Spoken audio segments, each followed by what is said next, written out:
Mesmo quando o caminho parece incerto, a resposta pode estar dentro de você.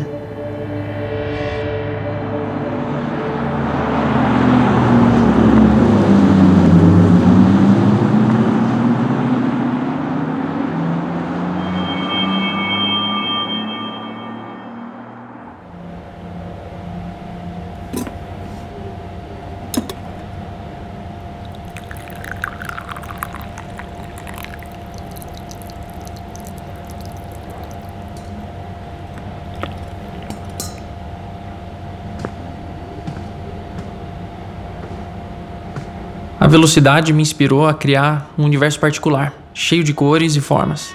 Único, só meu.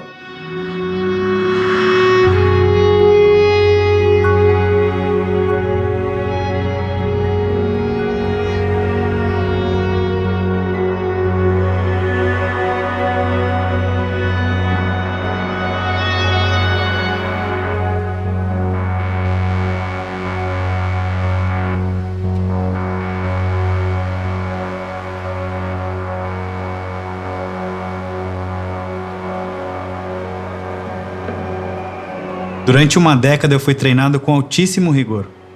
10 anos em cozinhas que não me permitiram uma falha sequer.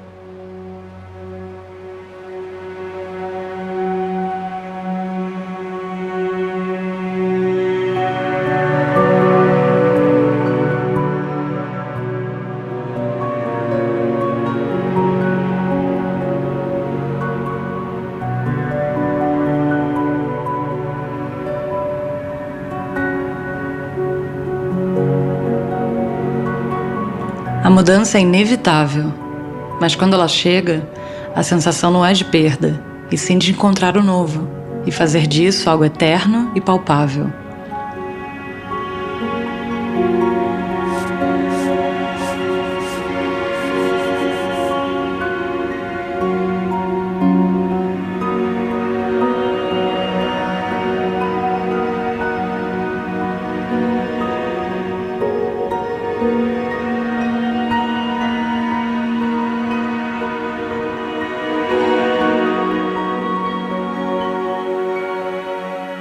Às vezes é o silêncio que nos desafia. A gente pode compor uma música inteira, cheia de elementos e efeitos, e ainda perceber que está faltando algo.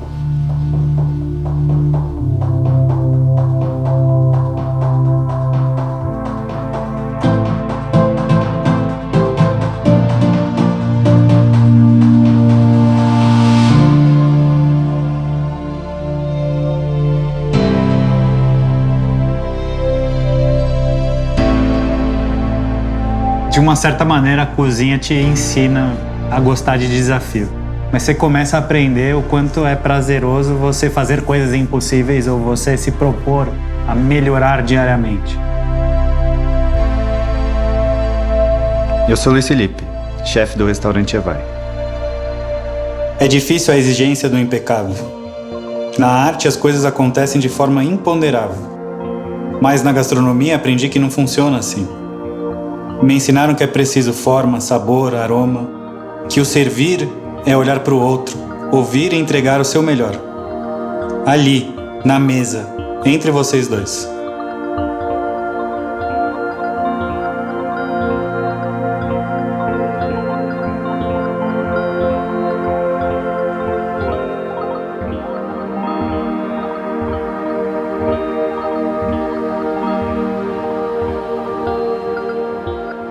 Sou paulista, nascido e criado. Venho de uma família super tradicional em São Paulo, meio quadrada até, de uma certa maneira. Minha avó, por parte de mãe, tem descendência italiana. Por parte de pai, é libanesa. Meu avô, por parte de pai, francês. Então eu costumo brincar que a minha família praticamente é a ONU, as Nações Unidas, de uma certa maneira. E todos os jantares era praticamente um evento na minha casa. E isso era uma coisa que me tocou, acho que uma memória que me fez gostar de gastronomia mais do que eu esperava. É curioso pensar em como pequenas coisas podem significar tanto pra gente, nos transportar pra dentro de nós, pra um passado que nos conforta no presente. Mas dificilmente percebemos isso no momento em que ela acontece. leva tempo. Eu sou Maria Helena, fundadora e diretora criativa da MH Studios.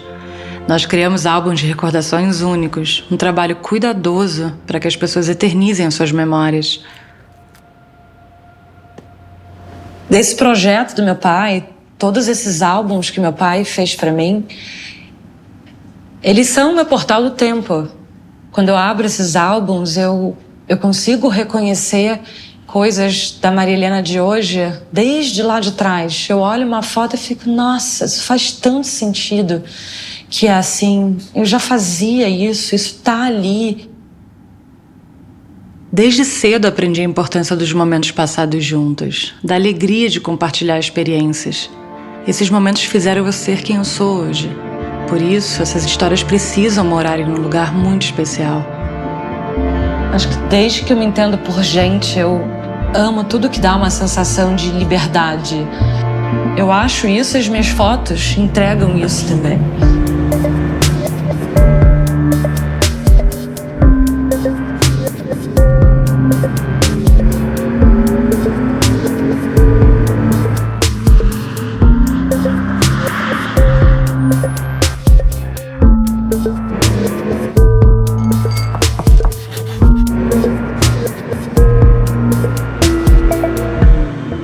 Nós somos o Dub Dogs, DJs e produtores. Nosso maior propósito é alegrar as pessoas.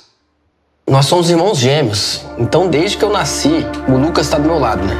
E tudo que a gente faz é junto. O Marcos é mais criativo, gosta de pensar um pouco mais na frente, viaja um pouco mais nas ideias. O Lucas já é mais... O cara já é mais pé no chão, assim. Mas é bom que eu começo a viajar e ele já me traz pra realidade de novo. É a fusão perfeita ali. Na nossa família não tem nenhuma geração de músico. Mas na infância com meu pai eu sempre lembro os momentos que a gente estava escutando música. No carro, no final de semana, no sítio. Foi ali que a música nasceu pra gente. Se for pensar, a gente começou a tocar no intervalo da escola. Levava o computador, botava uma música ali e a gente era o DJ dos nossos amigos no intervalo, né? Então a nossa mãe colocou a gente na escola de música quando a gente tinha uns 10 anos. Você tocava bateria, eu tocava guitarra. E isso ajudou muito na nossa formação musical. Mesmo sem a gente perceber. Porque a gente não começou para se tornar um profissional. A gente foi meio automático, a gente foi gostando e quando viu, virou uma profissão.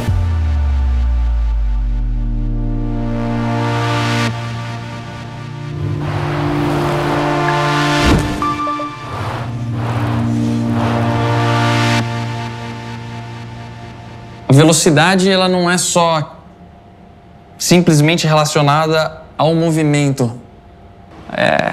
É também um estado de espírito, sabe? Parece que quando eu tô em velocidade, são momentos onde eu me sinto mais vivo. Sou Adonis Alcice, artista plástico. Meu papel é transformar a velocidade em arte. Eu lembro da gente nunca ter muita grana, assim. Dos primos eu era o mais novo. Então, são poucas memórias que eu tenho, mas eu lembro da gente fazendo carrinho de rolimã. Meu primo também tinha skate, que é o mesmo primo que tinha as motos. Então, é por causa dele que eu comecei a gostar de skate, andava com o skate dele. E aí eu comecei a gostar muito de velocidade, por conta dessas coisas. Engraçado, até hoje eu encho o saco da minha mãe e falo, mas você era muito louca. Eu tinha 8 anos, 7, 8, e ela deixava eu ir de bike pra escola, atravessava a cidade mesmo. Eu adorava, eu me sentia, né, como se estivesse chegando de moto, era minha motinho. Eu encontrei na arte uma forma de expressar a paixão que eu sentia pela velocidade. Era algo que estava dentro de mim. E a minha mãe, ela tem uma irmã gêmea, né? E teve uma vez que eu fiquei na casa dessa minha tia. E quando minha mãe foi me buscar, minha tia falou assim, Sueli, vem ver o desenho que o Adonis fez. Que foi esse desenho aqui, ó. É o primeiro desenho que eu tenho guardado.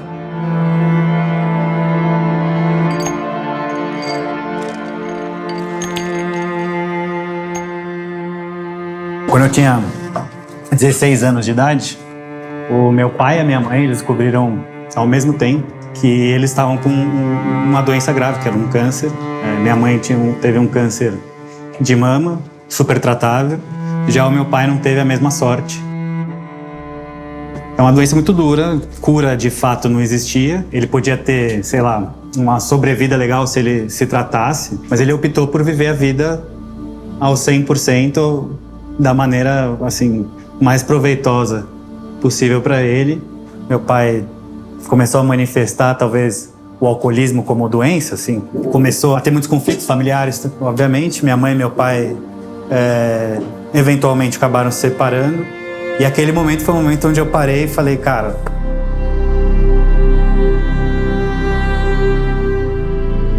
eu tomei a decisão de inverter um pouco os papéis dentro da minha casa, né? Acabar sendo o pai do meu próprio pai e acabar cuidando dele. E quando minha mãe saiu de casa, eu tive que aprender a me virar. E até por um ato de preocupação e carinho com meu pai, comecei a cozinhar algumas coisinhas para ele e isso me dava muito prazer. E eram dos raros momentos onde a gente tinha realmente uma relação de pai e filho que funcionava de uma maneira normal.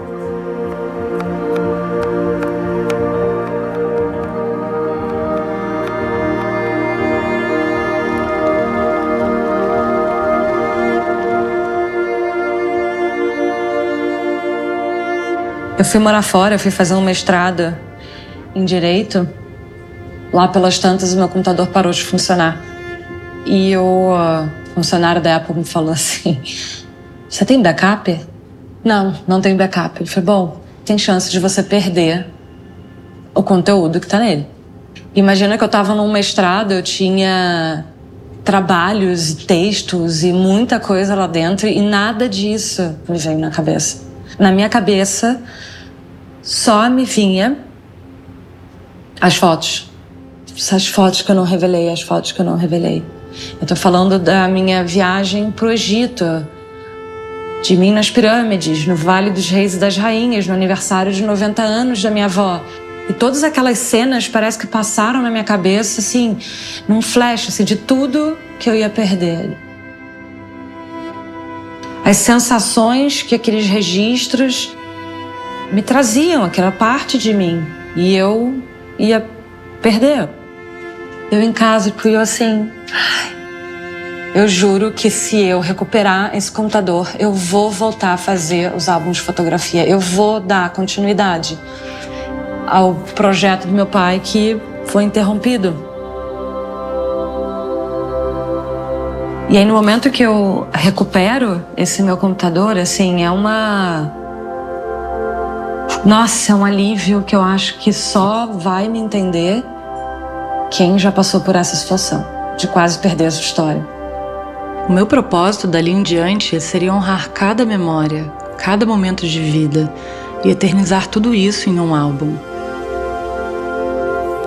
Foi o momento que realmente começa a nascer alguma coisa em mim. De uma forma diferente, eu sempre valorizei, mas ali percebi muito nitidamente o quão importante isso é para mim, o quanto eu preciso disso para viver. E hoje, olhando para trás, eu percebo que isso é tão, tão forte que isso mudou completamente o meu caminho. Eu pego a minha carreira, a minha graduação, né, pós-mestrado e... Não. Mudo totalmente a rota. Vou para outro lugar.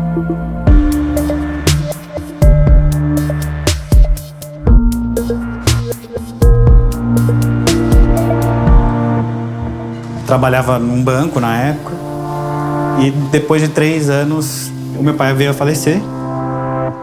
No meu castelinho idealizado, na vida perfeita, começaram a desmoronar e eu comecei a encarar de fato a vida com uma realidade que talvez eu não esperava.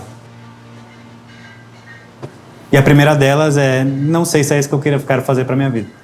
Se eu quero continuar com essa profissão. Eu tinha uma vida super estável, estava super... uma carreira até encaminhada ali no banco.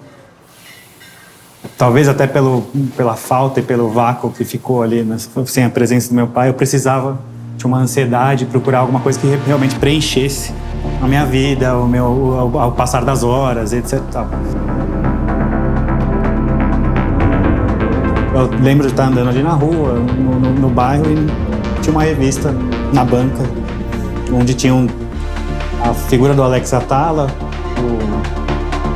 chefe do Noma, René Redzepi, e o David Shane. Eu falei, cara, talvez esse seja uma profissão que eu nunca pensei na minha vida, mas que vai me dar esse gás que eu tô precisando, além de ter de volta essa conexão onde a mesa era um momento de carinho familiar que estava me fazendo falta. E aí decidi entrar e cursar gastronomia e sair distribuindo o currículo, até que alguém, um louco, me deu essa oportunidade dentro da cozinha, sem saber, eu não sabia nada profissionalmente. E ali começou a minha carreira, onde eu nunca mais saí da cozinha. Eu entrei tentando ser o mais humilde possível, porque de fato eu não conhecia nada, não entendia nada, nem como sequer operava, e é muito diferente uma cozinha de casa e uma cozinha profissional, né? São ambientes completamente distintos, apesar de produzirem as mesmas sensações, é uma visão profissional, equipamento, limpeza, organização. Começava a chegar mais cedo, antes do meu horário, ficava mais do que eu deveria, mas isso começou a gerar conflitos de trabalho, né? E isso foi talvez os primeiros momentos onde eu me perguntava se eu de fato deveria ou não deveria estar ali, ou se eu queria ou não queria estar ali.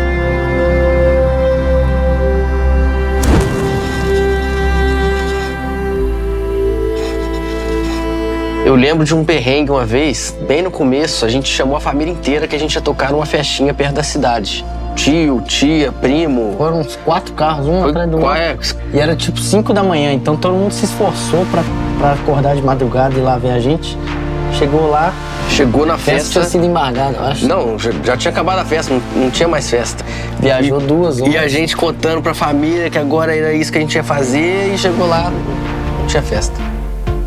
A gente já começou a tocar bem cedo em festivais internacionais. Eu lembro que a primeira vez que a gente fez uma turnê internacional, a gente tinha 16 anos, a gente foi tocar no México, né?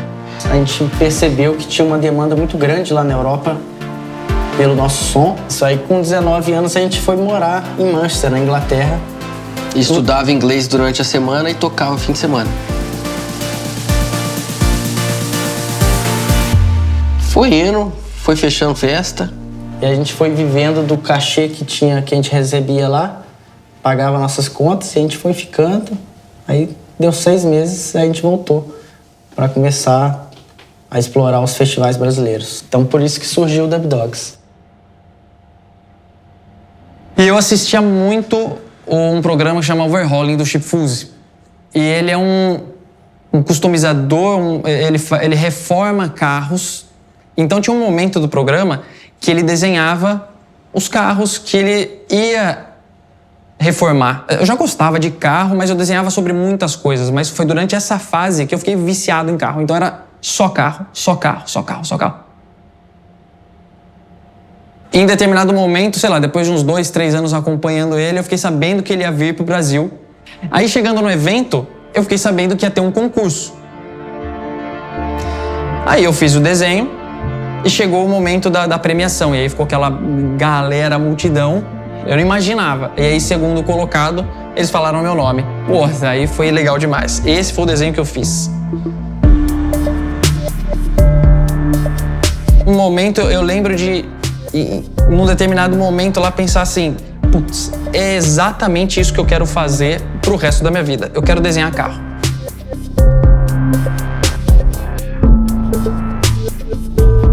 A gente já trabalhou demais, tocamos para todo tipo de público. Isso ajudou muito a aprimorar nossos sets. Pra você ter uma ideia, a gente já tocou em festa de aniversário de 6 até 60 anos.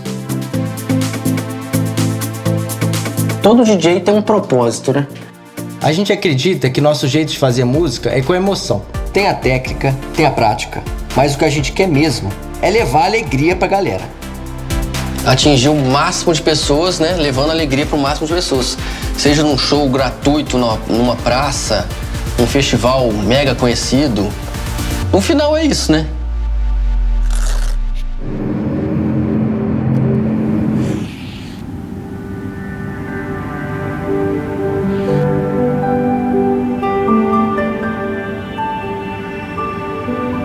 No meu trabalho, sempre tem um pedacinho de mim, um sentimento que me conecta com quem vai receber aquele álbum. Os álbuns, os cadernos, as caixas que saem do meu estúdio são, para mim, muito mais do que objetos. Ao meu ver, são verdadeiros relicários da vida das pessoas.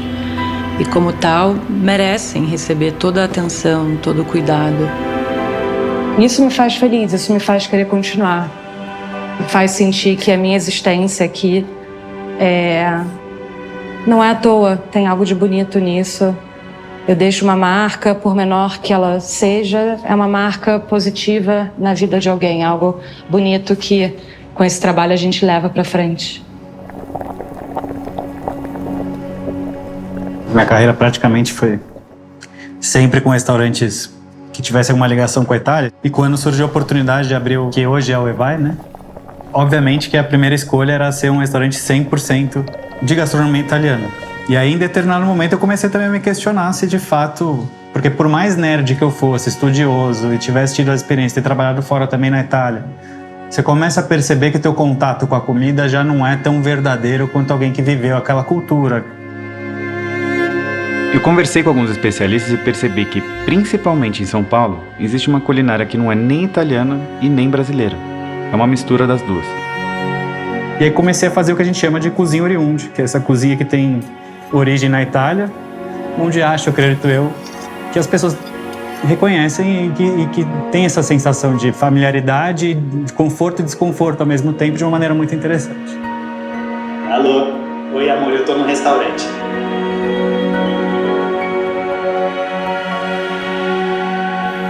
Desde quando eu decidi entrar nesse mundo da cozinha, talvez uma das poucas certezas que eu tinha era que eu não queria ser ordinário dentro desse mercado. Mas apesar dos maiores sonhos que eu pudesse ter na gastronomia, que era ter meu próprio restaurante, já estava realizado, eu nunca tinha imaginado a possibilidade, óbvio que eu sonhava, mas a possibilidade de ganhar um prêmio, talvez, como uma estrela Michelin, que a gente eventualmente acabou ganhando. Depois de 5 anos suados, a gente ganhou mais uma estrela, a segunda estrela. E de novo a mesma sensação, porque o salto de primeira para 2 estrelas é um salto gigantesco também. É isso que talvez seja aquilo que me motive a continuar. Essa sensação de um dia se fazer melhor do que o dia anterior, enfim, tentar se aperfeiçoar, de tentar melhorar, de fazer um dia melhor do que o outro e ficar buscando o que é inatingível, que é a perfeição dentro de um restaurante. Esse compromisso com a excelência que você tem com você e com seus clientes. Foi quando eu comecei a ir nesses eventos, coloquei a mesinha lá, chegou um cara e falou assim: pô, que legal o seu desenho, você faria o desenho do meu carro? Eu falei, faço. Ele falou, mas quanto você cobra? Aí eu, putz, quanto que eu cobro? R$30. Aí eu comecei a pegar a encomenda. Aí foi de 30 para 50 reais, aí para 70 reais. Comecei a usar a câmera digital, entregava um DVD com o processo do desenho para a pessoa assistir em câmera rápida.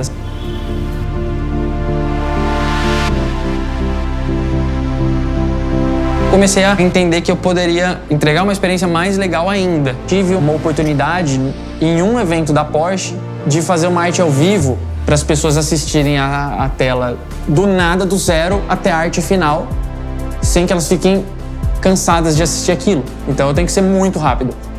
Então eu vou tentar fazer com as 2 mãos. E aí eu lembro que quem me contratou, ele falou assim, mas você já fez algum desenho, alguma arte com as 2 mãos? Eu falei, não. Mas confia em mim, vai dar certo.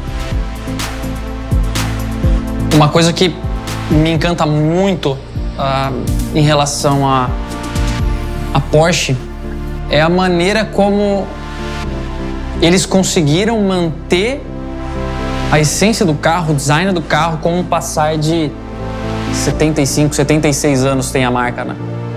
É muito difícil você dizer qual geração que é esse Porsche. Que ele tem a mesma essência de design. E isso é uma coisa muito difícil de ser feita e eu acredito que é o que mais encanta quem gosta de carro, quem gosta de arte, quem gosta de design.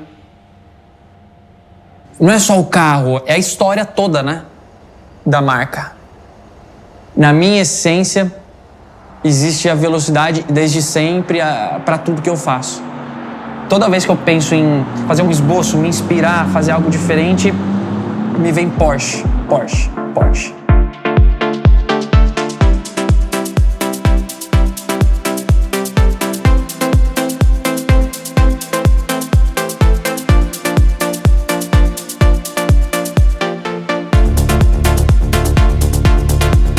A inspiração vem das coisas que estão no nosso dia a dia, de coisas que a gente gosta.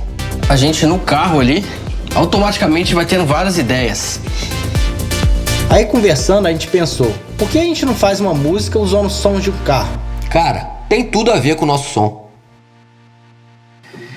Tem esse barulho que o carro elétrico faz, que daria pra colocar na virada. Bem antes do drop ali, né? Sim. Aquela pausa.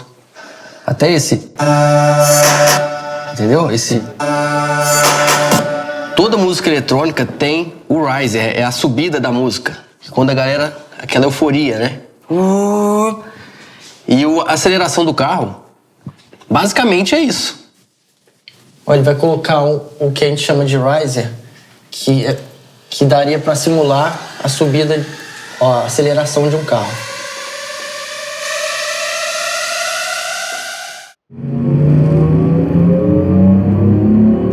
E toda música eletrônica, como tem aceleração, tem a desaceleração também. Depois que teve a subida...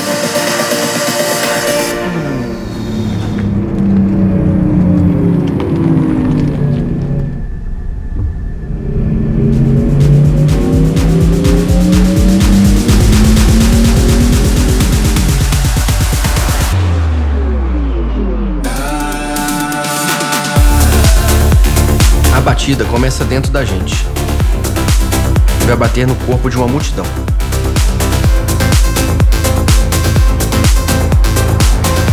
Materiais brutos e sem forma se tornam espaços para memórias delicadas. Cada detalhe é importante.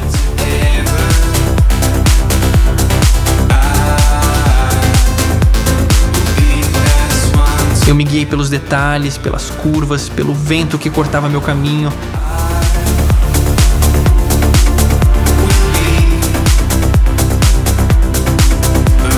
Na hora de criar, a gente busca a nossa essência.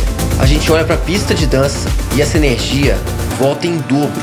É por isso que a gente faz o que faz.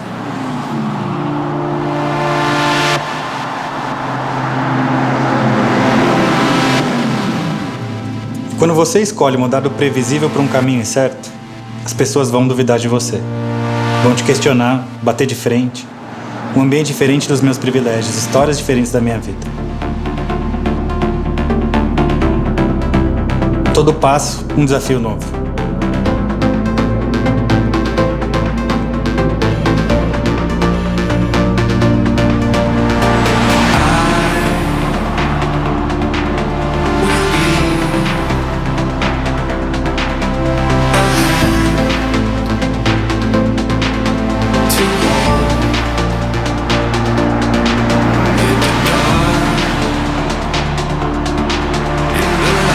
Todos esses álbuns que meu pai fez pra mim, eles contam a minha história, eles me dão autoria da minha própria história. E isso é tão potente, isso é tão meu, é tão a minha essência que saiu da minha vida pessoal e transbordou pra minha vida profissional.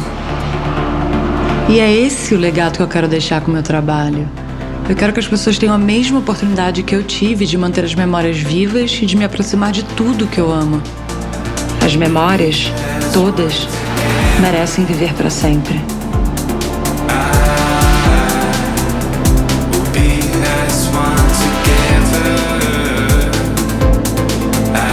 Pequenos detalhes em um prato podem nos dizer muitas coisas. É a minha história que eu sirvo aqui nesses pratos todos os dias. Tem uma frase do Ferdinand Porsche que ele diz assim: não consegui encontrar o carro dos meus sonhos, então decidi construí-lo eu mesmo. O meu álbum dos sonhos não existia, então eu aprendi a criar um. Minha essência tá aqui. Eu deixo a minha marca. O que procuramos pode estar dentro da nossa própria história. É nossa essência.